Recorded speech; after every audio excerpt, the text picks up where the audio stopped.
What up, it's your boy Red coming to you live everywhere from the Danger Room at Professor Xavier School for Gifted Youngsters to the Green Lagoon down in Krakoa. You know, anytime you get mutants together, it's gonna be some messy mutant tea with O-M-E-G-A-R-E-double-D. Let's go. It's the messy mutant tea with O-M-E-G-A-R-E-double-D. We gon' talk about Logan, Jean, and Scott, and how we really bossed up when he got with Emma Frost. We gon' talk about Storm, powerless and all, and how she still kick ass in every brawl. We gon' talk about Maddie, last name Pryor, and how she set both X teams on fire. We gon' talk about the days of future past, from the 80s to the 90s to Krakoa at last. The mutants bring the drama like a telenovela. So this the hottest ticket since the Hellfire Gala. It's the messy mutant tea with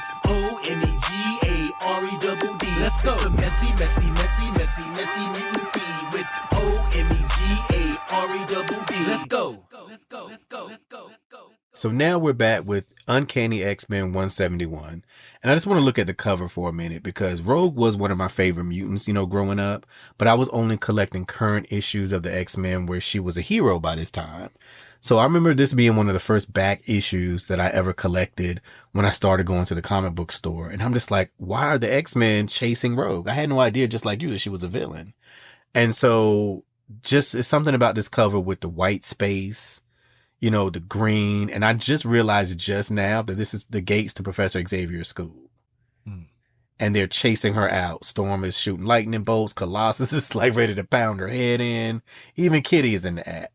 So it says, welcome to the X-Men, Rogue. Hope you survive the experience. So let's take a look. So when this issue opens up, we see Storm. First of all, the name of the issue is Rogue. And we see Storm. And she is addressing the Morlocks. And we talked a little bit about this last night, how I told you that there's a whole story arc where Callisto, who is the leader of the Morlocks, kidnaps Angel. And the Morlocks are a group of underground mutants who live in the sewers beneath Manhattan. And so they're kind of outcast. They're kind of the mutants who can't pass for human on the surface. So they all just kind of decided to get together and create this community of underground dwellers. And Callisto is their leader. And so Callisto decided that every great queen needs a king. And she set her eyes on Angel. She saw Angel flying around and she was like, I got to have me some of that. So she sent Sunder and a few more Morlocks to the surface to kidnap Angel. And she brought him down to the sewers. And Nightcrawler was having a nice little evening with his current romantic flame, Amanda Sefton, who is also his stepsister, but we'll get into that a little bit later. Messy. And Professor Xavier alerted him, like, I just got a flash from Candy Southern, which is Angel's girlfriend. She came home. She sees feathers and blood all over the place, and Sunder attacks her. So Nightcrawler moves into action, and he goes and he teleports above Manhattan. He can see Sunder, who is this huge dude. His power is strength and invulnerability. So taking Angel down to the sewers. So the X-Men are like, we got to get a lead on this before we lose him. So Storm, Nightcrawler, Colossus, and Kitty go underground to the sewers.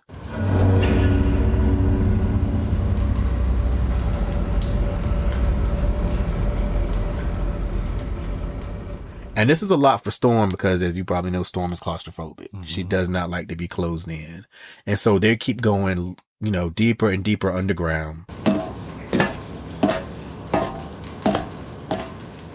And they come up against a band of Morlocks who, attack them. And so the X-Men work those Morlocks over with no problem.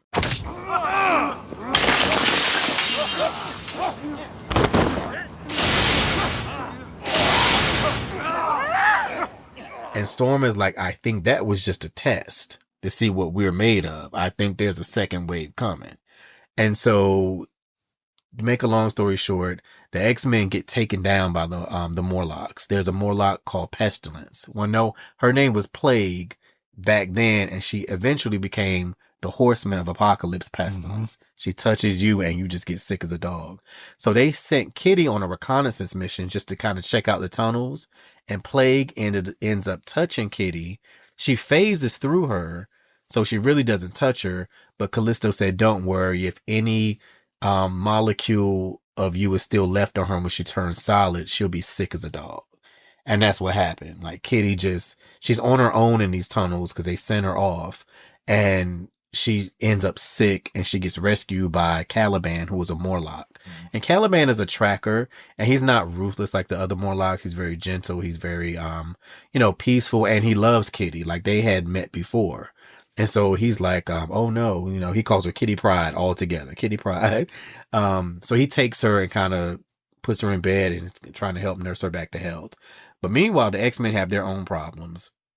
So because it's thousands of Morlocks. So in order to escape and to have Kitty be healthy again, and Plague ends up touching Storm as well. So Storm is sick as well. So they have to challenge Callisto. They're like, that's the only way to make it out of here alive. And so at first, Nightcrawler steps up to challenge her. And Storm is like, no. She was like, I'm leader of the X-Men. It's my responsibility. And Nightcrawler's like, are you sure? Because, you ain't feeling the best right now. I mean, she's popping sweat, and you can just tell she's not in the best condition. So she's like, no, I got this. So they face off in the tunnels, and Callisto warns her, if I see a stray lightning bolt, if I feel a gust of wind, we will slash Kitty's throat. And none of y'all will make it out of here. And so Storm was like, bet, okay, no problem. See, Storm she was a street thief. You know what I'm saying? Like, Storm's sneaky. Like, she got that hood in her, for real. Right. And people think because she's a goddess and she has these amazing powers and she's so tall and regal and majestic that certain things are beneath her. And that's what Callisto counted on, because Callisto was good. She has enhanced senses. She can fight real well. She's good with knives. So she tossed Storm a knife, and Storm didn't even break her gaze and caught the knife midair. And Callisto was gagged. She was like, oh, what? Oh, this might be a little bit more problem than I thought. So she starts fighting Storm, and she gets the best of Storm. She cuts her like twice. But I guess Storm was like, I done had enough of this shit. She wraps her cape around Callisto's arm and holds it up and stabs her straight through the heart. And Callisto's face is just like, bitch, I can't believe you just did that. Because nobody expected that of Storm. And then Callisto hits the ground, and Storm just walks right over her, goes up to the podium, unties Angel, and be like, we'll be leaving here ASAP. And the X-Men are gagged. Nightcrawler is like, Storm, like, the one thing you would do harm to yourself before you do harm to someone else. And were you aware that you stabbed her through the heart? And she was like, yeah. She was like, Callisto wasn't expecting that I would do that, and that was her downfall. And for the previous few issues before this, different X-Men had been noticing a change in Storm. Like, she's becoming a little colder. She's becoming a little more ruthless. And this just kind of sealed the deal. So with her defeating Callisto, she became the leader of the Morlocks. And so on this front page, the splash page, it says, Morlocks, by right of combat, I, Storm, am now your leader. My word is law.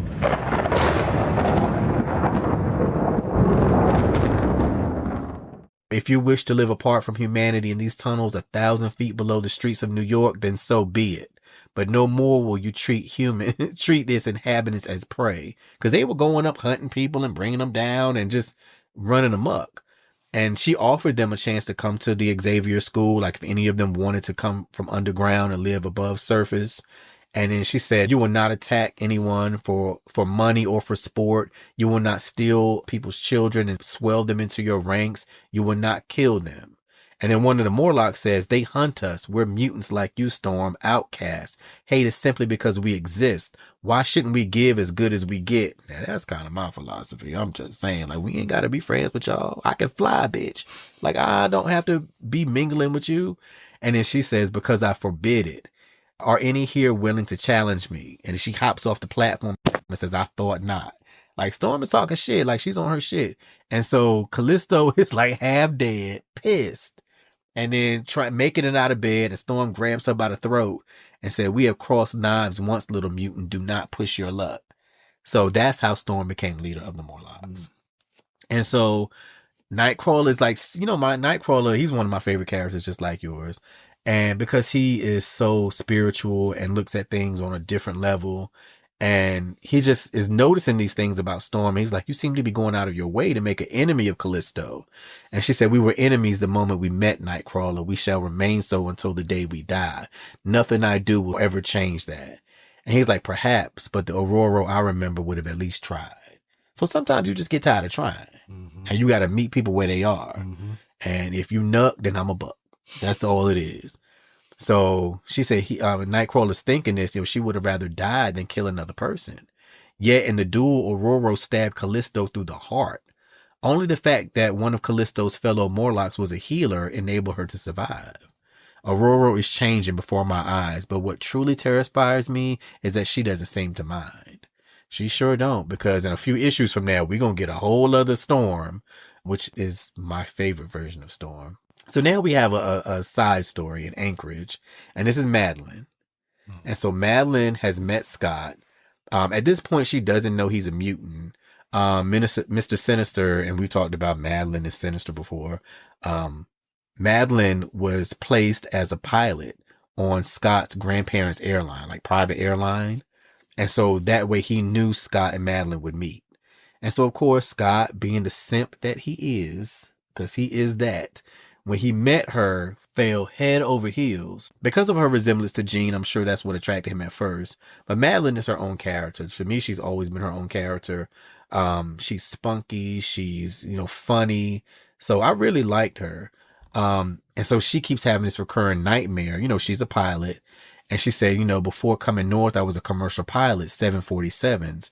My last flight was on a long haul to San Francisco. We ran into a freak storm, lost an engine, barely made it home.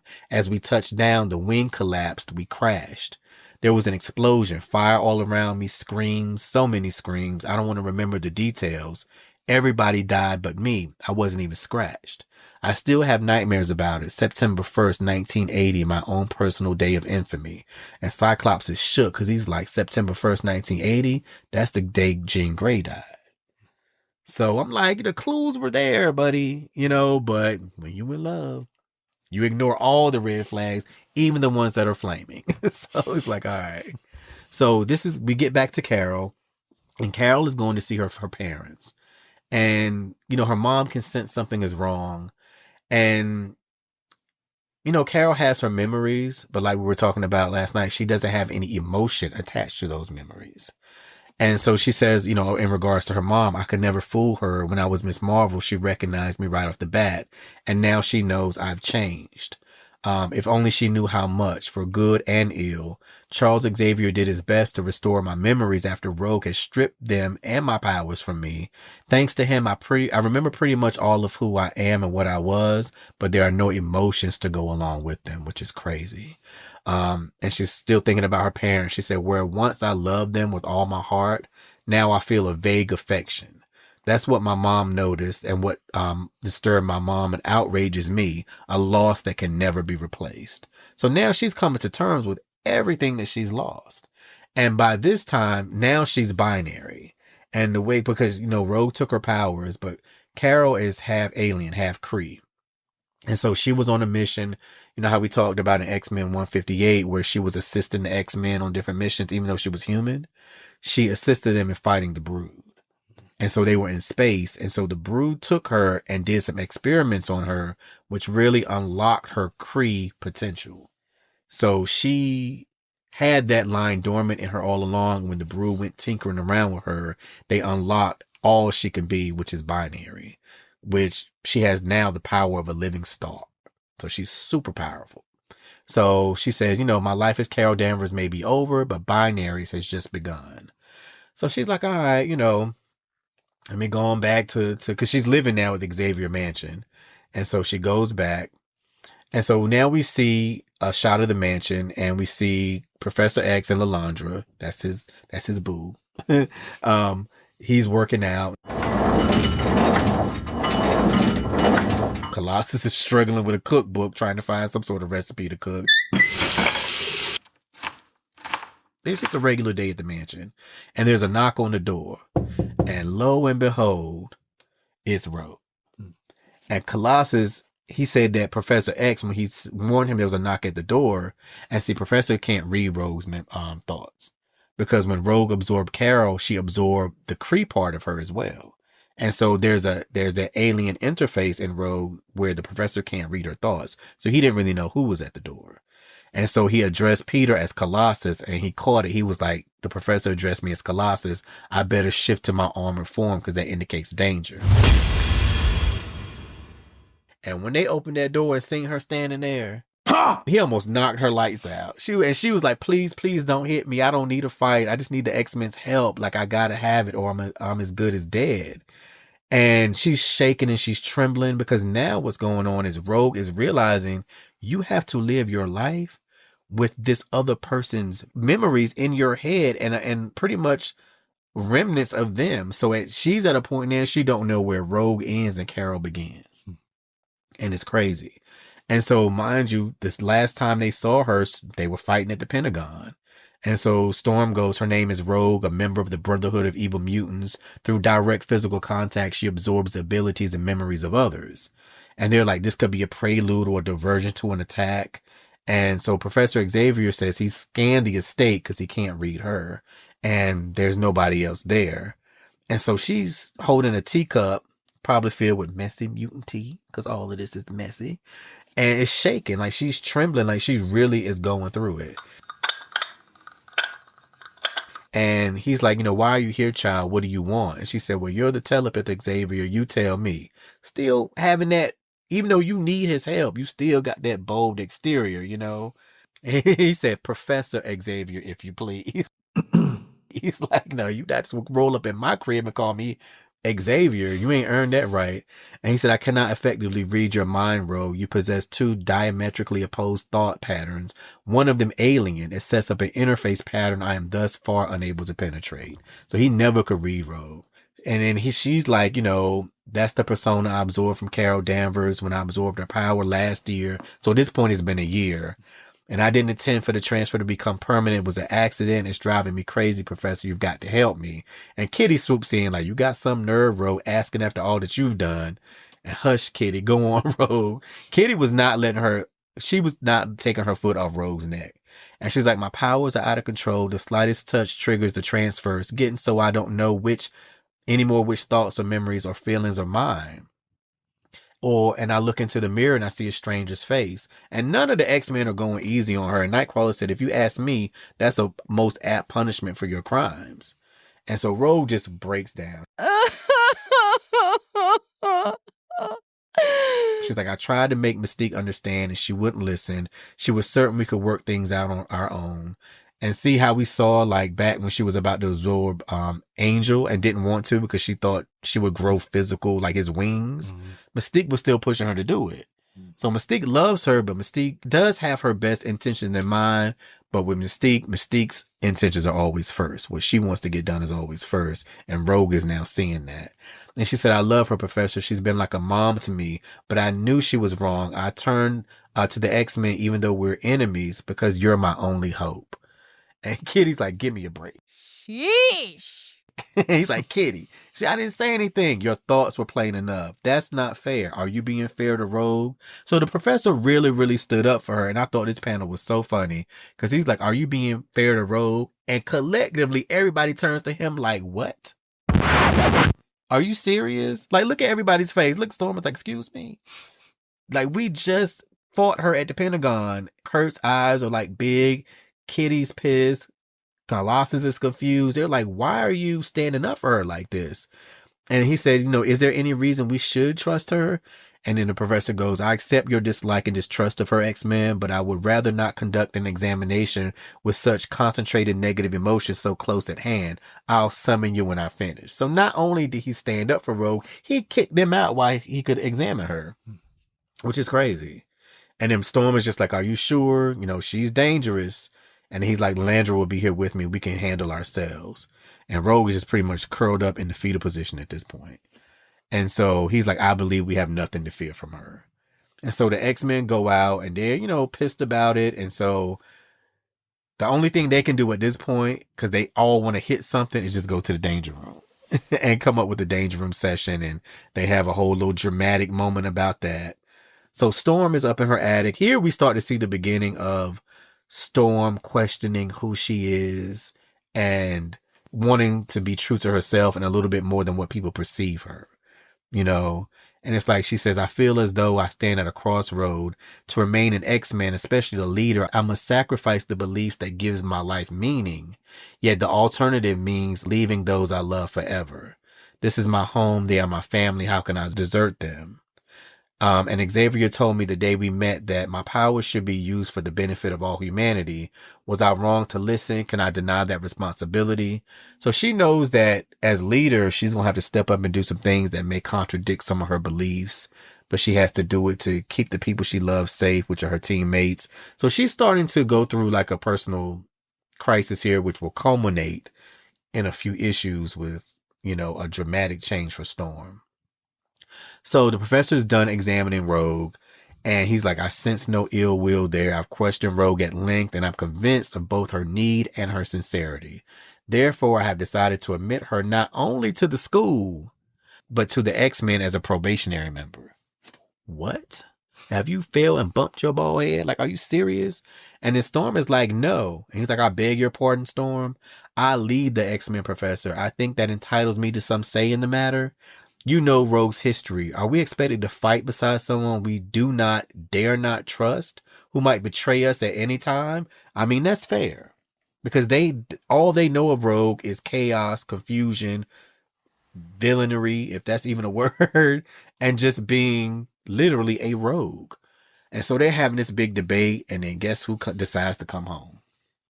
This is so messy. So Binary shows up, and she's like, ooh, I just flew cross country from visiting my parents. I'm so tired. Let me go in to Xavier's mansion, grab me a nap, and just hang out and chill with the people that she's come to know as family. And she walks in, and guess who is sitting in the study with the professor and the X-Men? It's quiet, and next thing you know, you see Rogue come shooting through the roof like...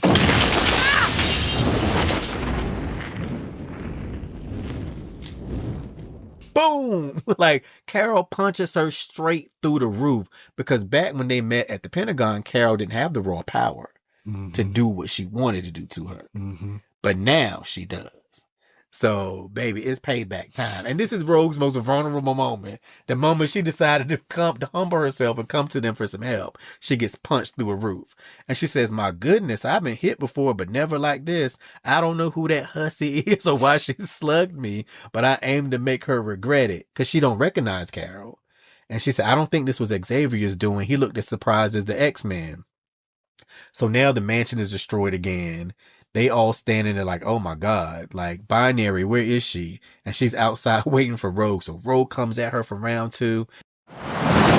And Carol's like, that's the spirit, kiddo. Come and get me. And she knocks Rogue for a loop again. Because now Carol has the power. So Colossus, and I get it, I kind of on Carol's side. Like, Colossus grabs her and like is holding her, and she's like, let me go, you big lummox. I don't want to hurt you, Peter.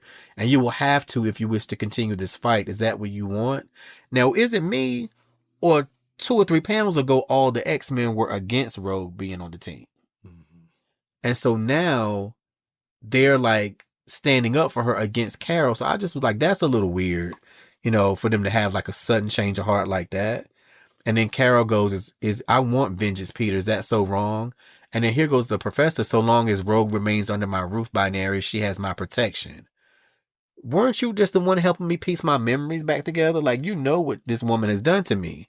And she's like, how can you say that, Charles? You know better than anyone what she did to me. And here goes Storm, complete change of heart. The child repents, my friend, has been forgiven. Behold, our newest X-Man. I'd have been like, fuck all of y'all. Kiss my let me go get my bags. I'm out of here. Like, what? Like, how did they have such a sudden change of heart?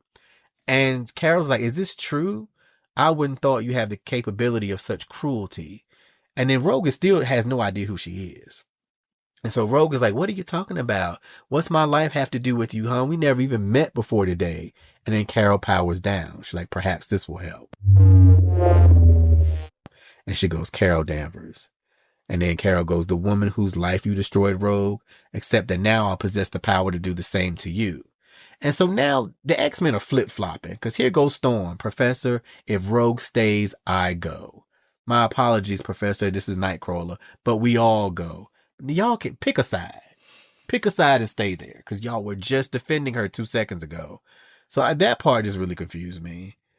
And then Professor goes, I see, we pick and choose who we help. Is that it?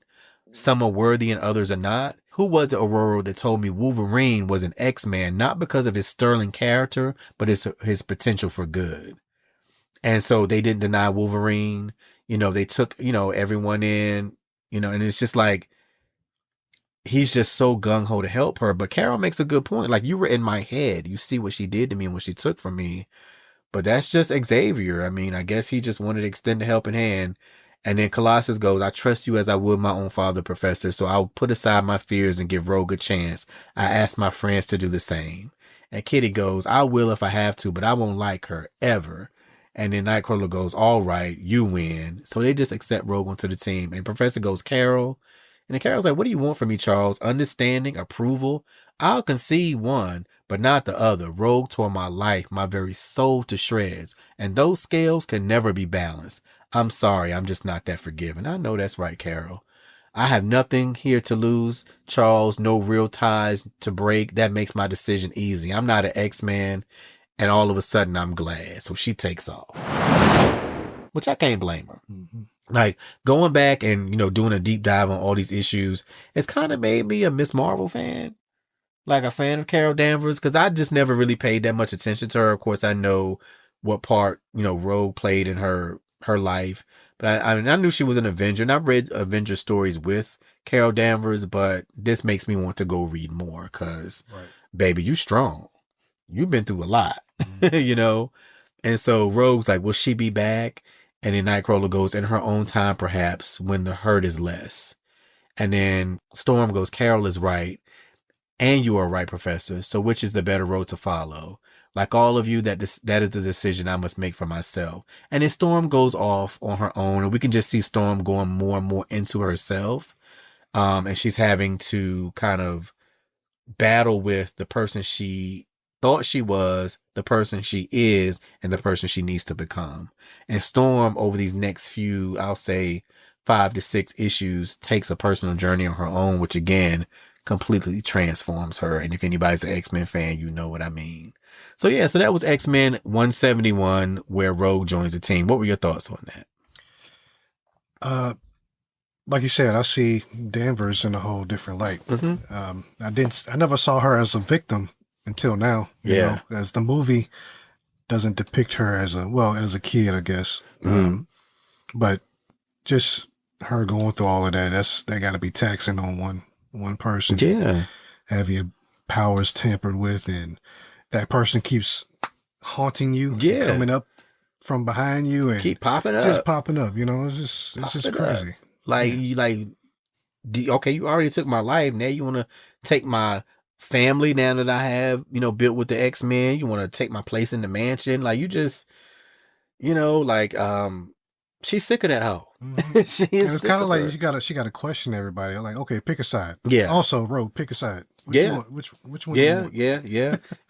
And this is going to cause, for years, this is going to cause not a rift, but I mean, this hurts Mystique. Mm-hmm. I mean, not that Mystique don't deserve to be heard, that low down, dirty blue heifer, but seeing her daughter, who she really does love, go to Professor Xavier for help that she couldn't provide her is going to be an issue for a while, with Rogue joining the X-Men.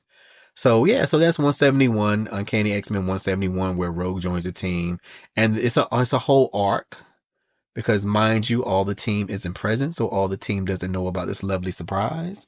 But I'll get into that more on the second episode of the Messy Mutant Tea with Omega Red. But yeah, so what I want to do now is touch on a few key issues of Rogue after she joins the X-Men. So we saw before, we see now that she's joined, and there are a few important issues that we'll take a look at during her time as an X-Men. So we're going to start with Uncanny X-Men 182. In this issue, we see Rogue. The name of the issue is Madness. So that should give you a clue right there what's going to happen. The X-Men have come back, I believe, from the Secret Wars. They were teleported back to Earth and they ended up in Japan. So this is the issue before this. And so they're fighting a huge dragon. How random is that, right? The professor sends Rogue back to the mansion because he can't get in touch with the New Mutants. And so Rogue is like, son of a gun, I just flown halfway around the world. So she flew from Japan to New York. So she's having fun. She sees a huge airplane. And so she's having fun with some of the pilots, blowing them a kiss. She's in good spirits. And so she reaches the mansion. She enters through Storm's loft. And there's no sign of anyone. She goes to check on the New Mutants. All their rooms are empty. No one's there. And then she realizes the alarm is going off. And then she goes to the professor's office. And I hope this is not an answering machine. You see how big that thing is? That's huge. It must be some sort of mini Cerebro or some sort of high-tech console because it's huge. But she's checking the messages. And so there's a message from Madeline, how she was holding Scott and he vanished right in her arms as she was holding him. And she's like, what's happened to my husband, Professor? Where is he? Who took him? Please help me. Baby, you better get used to Scott vanishing because that's going to be the thing for you for a while now. So that was actually Secret Wars where a handful of mutants disappeared and were transported to Battle World. So Rogue gets that message. So she's like, okay, that's what happened to Scott. And so now she's listening to another message. And it says, Charles, this is Michael Rossi. I'm aboard S.H.I.E.L.D.'s helicarrier. I'm afraid our suspicions have been confirmed. And then someone hits him in the head and he passes out. So Rogue is like, I know that voice. And it was cut off mid-transmission. So the voice rings a bell. And she's like, I know him. He's in trouble. So she just flies out the window and just goes. So we cut to another scene of a S.H.I.E.L.D. helicarrier. And aboard, there is a person named Michael Rossi who is being tortured by two other S.H.I.E.L.D. agents. And he's dressed as a S.H.I.E.L.D. agent as well, which leads us to believe he's been undercover. And somebody must have found out and is torturing him to find out who he really is. So they're doing a number on him and beating him up. He's on his knees. He can barely stand. And so Rogue is staking out this same helicarrier. She's literally laying on a cloud, and she's checking out the helicarrier and she takes a quarter and flings it into one of their command centers. And it just goes haywire. All the controls go haywire. And so she's going through the S.H.I.E.L.D. helicarrier. She was like, all the systems are taken out. The cameras are blind and nobody's going to notice me slip aboard. So she kicks down this door. All these S.H.I.E.L.D. agents come at her. And she just makes quick work of them. She slams them in the face with the door she just kicked down. And so she's on a mission to save this man. And she's wrecking the computers. And she's like, this is pretty easy. Like, I got this.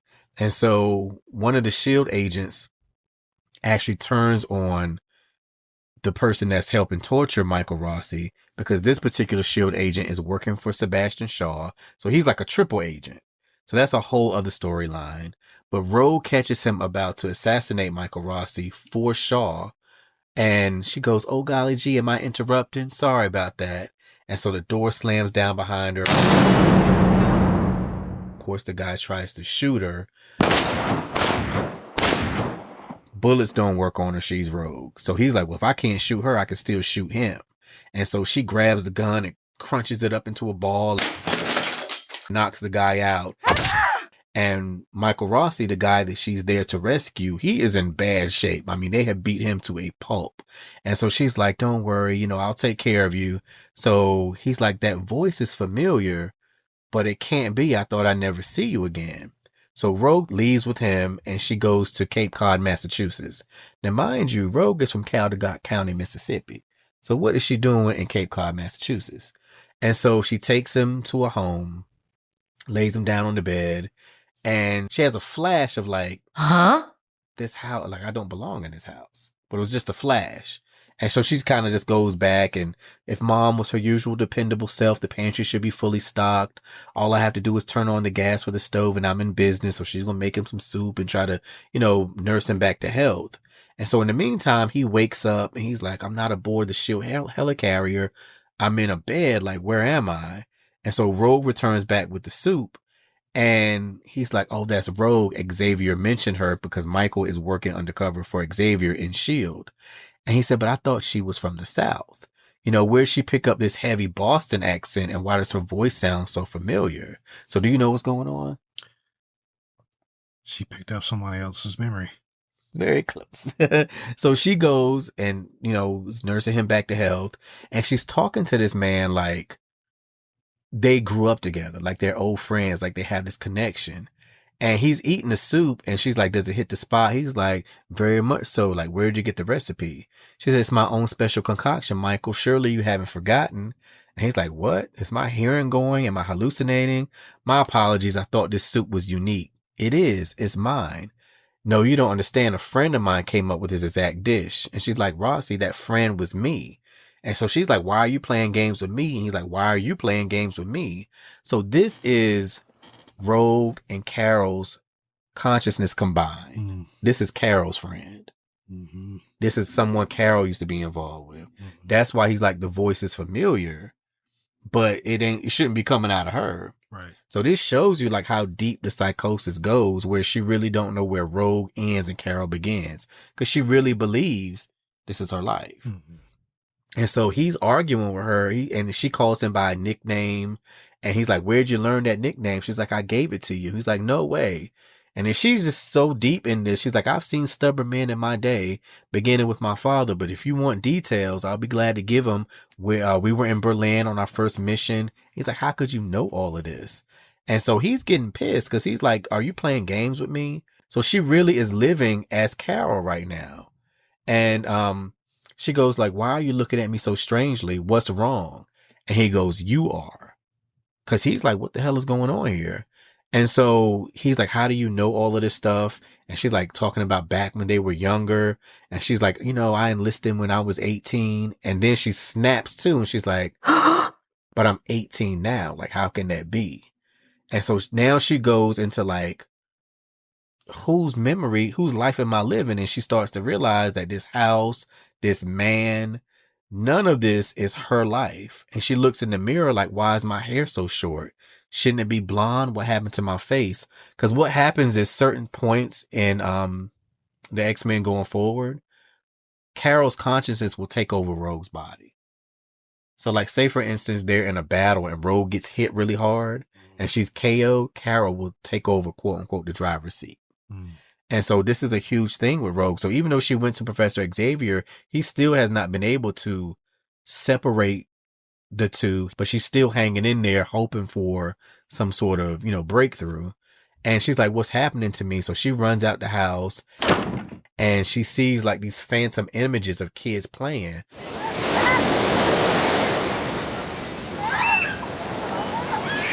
But the images she's seeing is Carol and her brothers. So she's literally reliving Carol's life.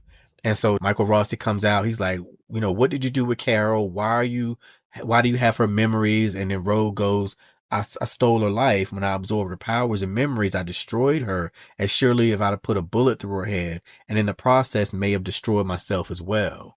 And then you see how like she really is going through it. Like this next panel where she just has her fist balled up and she's crying into her hands. It's just shows you the kind of turmoil that she's going through. And so of course he's pissed. He's like, you did this to my friend. And he's like, what happened to Carol? And she's like, I'm Carol in all the ways that count. He smacked the shit out of her. Like, no, like what happened to my friend? So this issue, I just wanted to show you to show you how deeply it affected Rogue. Mm. Like, yeah, she gained Miss Marvel's powers, flight, invulnerability, all of that, and she gained her memories.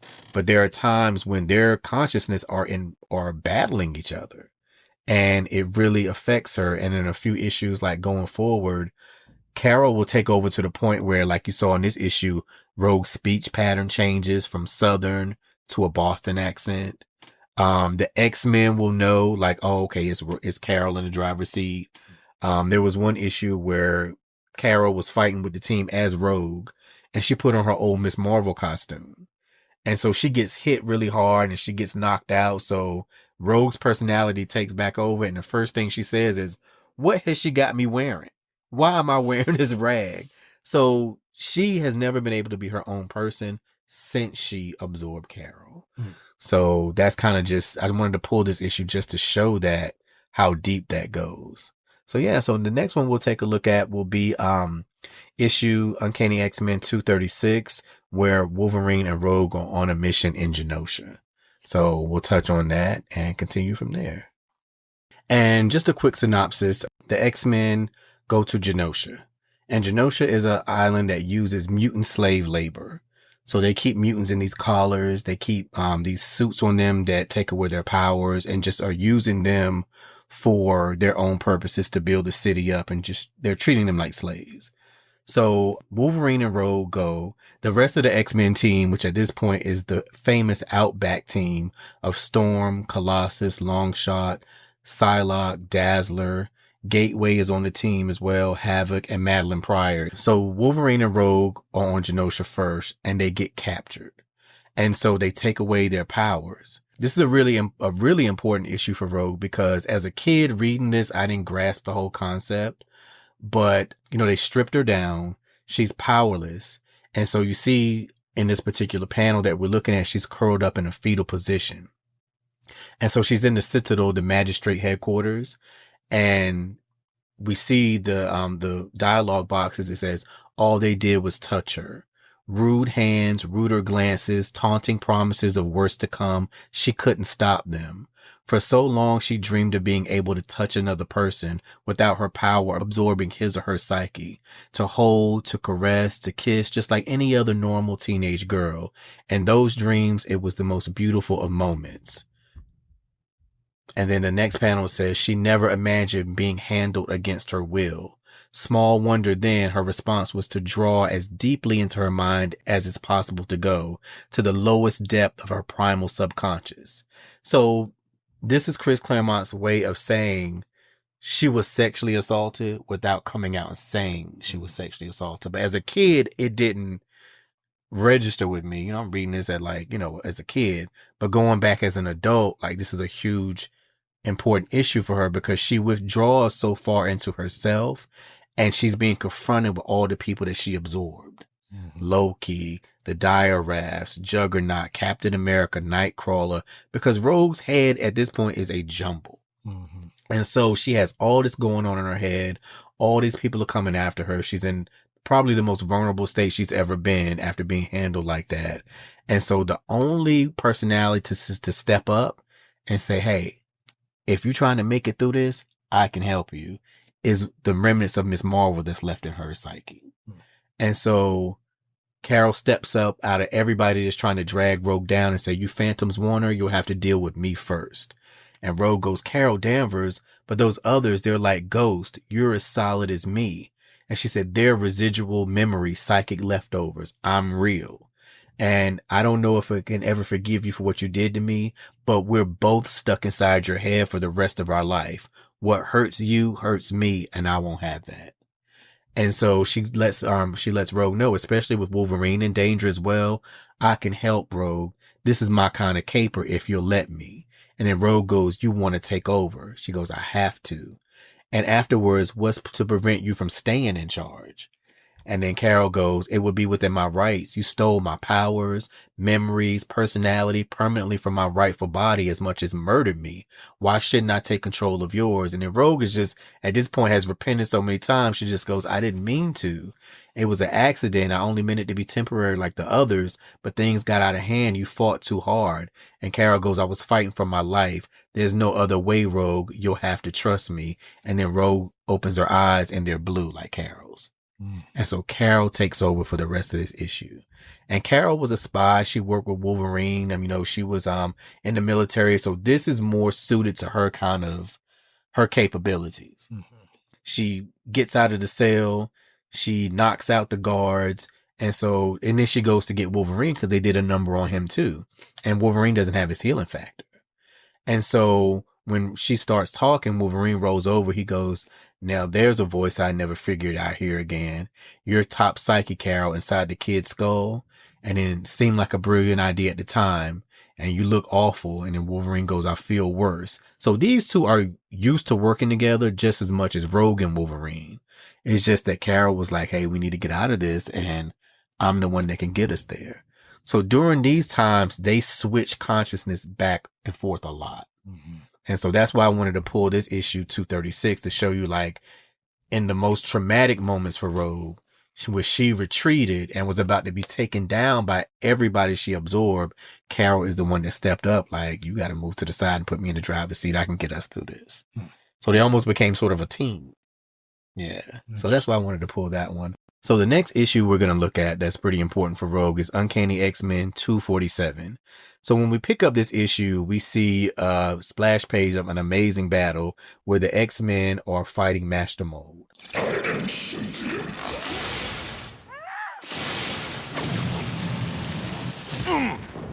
And so we learned from last issue that Rogue had kind of given control over to Carol. Carol was in Rogue's body. She had went to a memorial in DC to visit her brother's grave and to honor him and honor the other soldiers that had lost their lives in battle and leave a medal that she had won there at the grave. Her and Psylocke were in the city having lunch, and they hear all this noise coming from a construction site, and it's Master Mold building himself from the pieces of the construction site.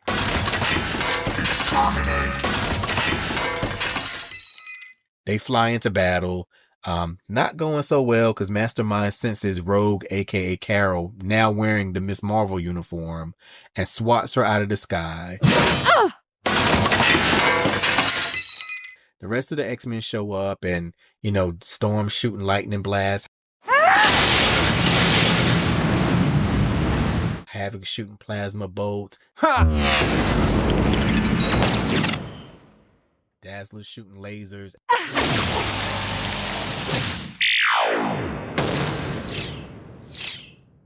Not really making too much headway. And Master Mold can't really pick up their senses because once the X-Men went through the Sage Perilous and quote unquote died, they now can't be detected by any cameras or any sensors or anything. So Master Mold knows he's fighting something, but he can't exactly see what it is. Anomaly detected. And so Dazzler shoots off one of his arms. Critical infrastructure damage. Colossus is trying to take him down. They're having a really, really hard time fighting Master Mold. So eventually they defeat him, or they think they defeated him, and they kind of say, okay, the day is saved. We can kind of regroup and go back home to Australia. But in the meantime, Master Mold starts remaking himself, because that's what he does.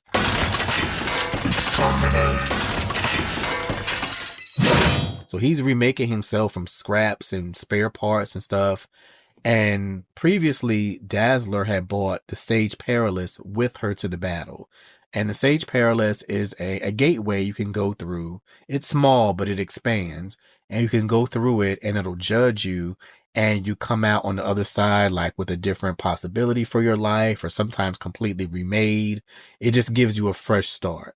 And so in the previous issue, Uncanny X-Men 246, Dazzler was just kind of shining light into the Sage Perilous and seeing the different possibilities for her life. A hero, a singer, a lawyer, which is what her father wanted her to be, homeless. That was one of the possibilities, or just a regular mom with kids in the grocery store. So evidently she just stuck that in her pocket and she has it during the battle. So Master Mold is rebuilding himself and the X-Men are not doing good at all. Like he has them on the ropes. He squashes Colossus. Psylocke is really not too much help in this battle because, I mean, Master Mold is a robot. He doesn't have a brain, so she can't really do anything. So Rogue, aka Carol, absorbs Colossus's power, flies up into space, and comes down with the force of a meteor, thinking that will maybe make a difference. But in the meantime, Dazzler goes, in the pocket of my jacket, the Sage Perilous crystal. Forgotten I had stuffed it there. And so her hand, she said, my hand is bleeding same as before when the crystal projected an image of my death. So evidently the crystal knows that, baby, somebody about to die, and I'm trying to tell you. So Rogue comes down, slams into Master Mold.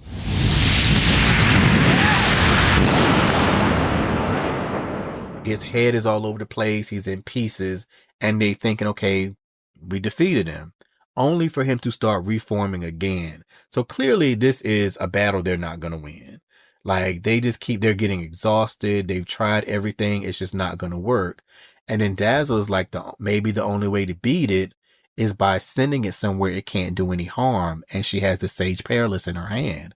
So she throws it behind Master Mold. You see how it enlarged.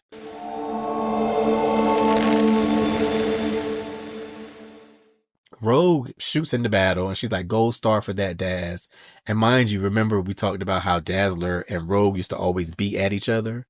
Well, Rogue used to always be at Dazzler. They made amends once they realized they would be on a team together around Uncanny X-Men 221 and 222. They decided to put their beef behind them and just work together and let bygones be bygones. So Rogue punches Master Mold, but he anchors himself to the ground and himself to Rogue as well. Rogue is like, he grabbed me. The metal's too tough, but I can't bust loose. Dazzler blast him. And she's like, Rogue, I can't. Like, let me cut you free. And by this time, earlier in the battle, she had got hit so hard that Carol got knocked out. And now it's Rogue back in control. So it's really Rogue saying this to Dazzler. And she's like, let me cut you free. And she's like, I figure I'm history either way, girl. At least let me take Master Mold. And then Master Mold covers up her mouth. And Rogue is like, Psylocke, hear my thoughts. Tell Allie, forget about me. Destroy Master Mold. This is our only chance. Do it.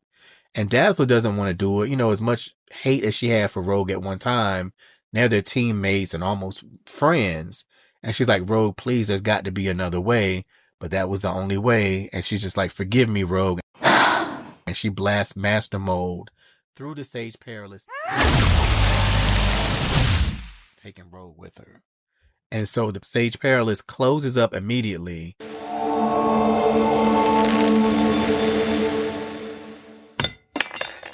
Master Mold is gone. Rogue is gone. And Dazzler is just like, no, please, she's gone. Oh, Rogue, what have I done? So for this run of the X-Men, that's the last time we see Rogue for a long time. So she goes through the Sage Perilous. Now we're going to take a look at the issue and see what happens when she comes out of the Sage Perilous. But it's going to be a while. So we'll pick up that issue and then take a look at that next. All right. So now we're back with our last and final issue of the Rogue Miss Marvel saga.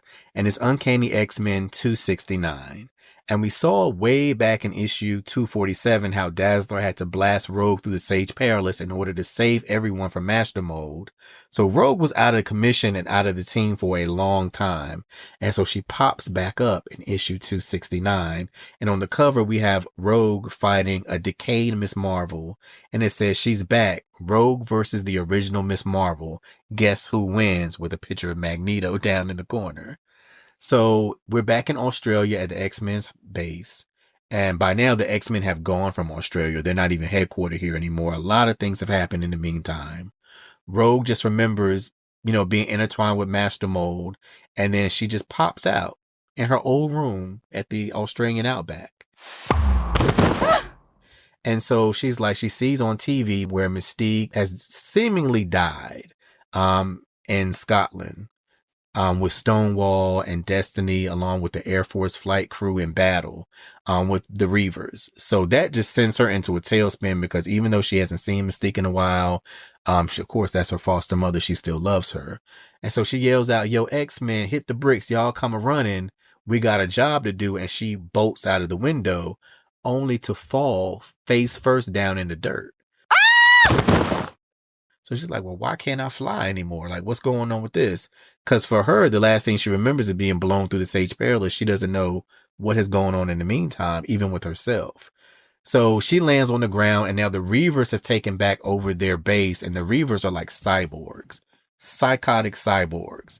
And so they just see this sexy girl. She's half dressed. She falls out of a window, and she's wondering, like, where are the X-Men? What's going on here? And so the Reavers recognize her as one of the X-Men, and they're about to kill her. And seemingly she doesn't have any powers. And then when the next thing you know, out of the blue, she's saved by Miss Marvel.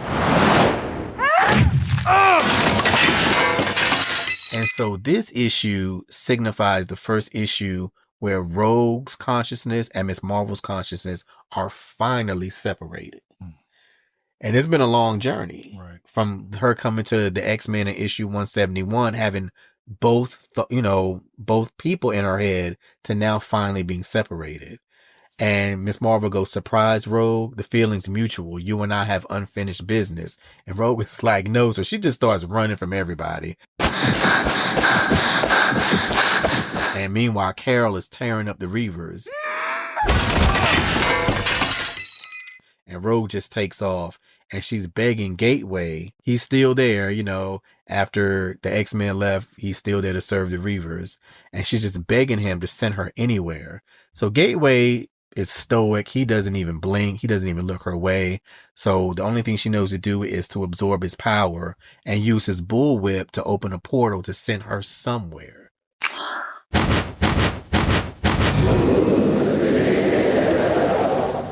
So as soon as Miss Marvel comes up on her, the portal closes. And Rogue is sent to the Savage Land.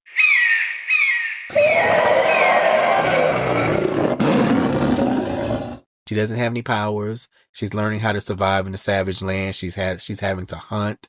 She's having to just make her own way. And in the Savage Land, it literally is savage. There are dinosaurs, all kind of beasts and monsters. But finally, she's at peace, and she doesn't have anyone chasing her, or so she thinks. But what she doesn't know is that Carol ended up in the Savage Land as well, and was taken over by the Shadow King. And I think the X-Men 97 original cartoon has some of the Shadow King in it, because he's a beast as well. Like, once he gets his hooks into you, ain't really no coming back. And so Rogue is making her way into Savage Land. Like, she is thriving, hunting and eating and just being at peace. And then the next thing she knows, she feels something, a wind coming her way fast. And it's Carol. And Carol goes, how do Sugar remember me? So now she can't get rid of Carol. At first, Carol couldn't get rid of her. Now she can't get rid of Carol. Oh, how the tables have turned. How the tables have turned. And so basically what it is, it's not enough life essence between the two to sustain both. So you see how decayed Carol looks. And Rogue is like, whoa. And so Rogue, now that Carol's in her proximity, is sharing some of the power. She's saying close proximity, she and I somehow share our powers. And so she loves throwing trees, because she picked up another tree and threw it at her.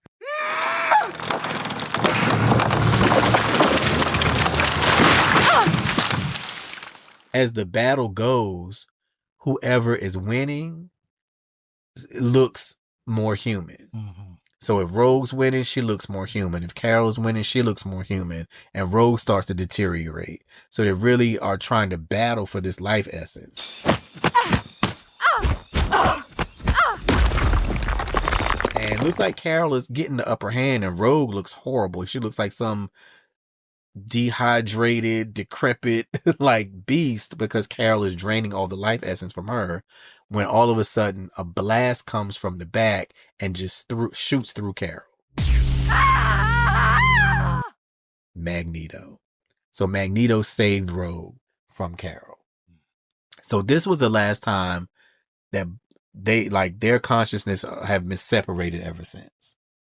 So now we have, so in the cartoon, X-Men 97, you know how when Magneto showed up, and how him and Rogue had like a little thing going on. It's because of the time they spent together in the Savage Land. I see. Because this went on for a few issues. Like, it started in issue 269, and it went on for a while. Even in issue 274, they're still in the Savage Land, Rogue and Magneto together. So they developed a bond, they developed a relationship, and that's an unlikely pairing, but so it's even reflected in the X-Men 97 cartoon that was their special time together. And even now they put out a new series, probably just for nostalgia purposes, called Savage Land Rogue. And it's supposed to go in and fill in some of the dots that happened during their time in the Savage Land. It's like maybe 4 or 5 issues. So I have that. I just haven't read it yet. So yeah, so that's how they became separated. Rogue got sent through the Siege Perilous. She begged Dazzler to blast her through. Somehow, while she was in there, she was judged and maybe, proven worthy because she'd actually atoned for her crime. She truly was sorry and came out on the other side separated. So now you have seen a scope of Rogue's whole journey. Yes, sir. Yes, sir. And before you came, I told you're going to know everything about this part of Rogue that you probably never even knew you wanted to know. I had no idea. No idea. I had no idea. See, and there's still other aspects because this is early this is like Uncanny X-Men 269. Rogue still goes on to become a team leader.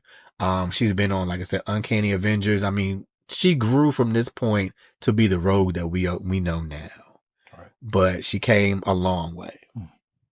Yeah. So does knowing all this stuff about the character change anything about the way you look at her, or?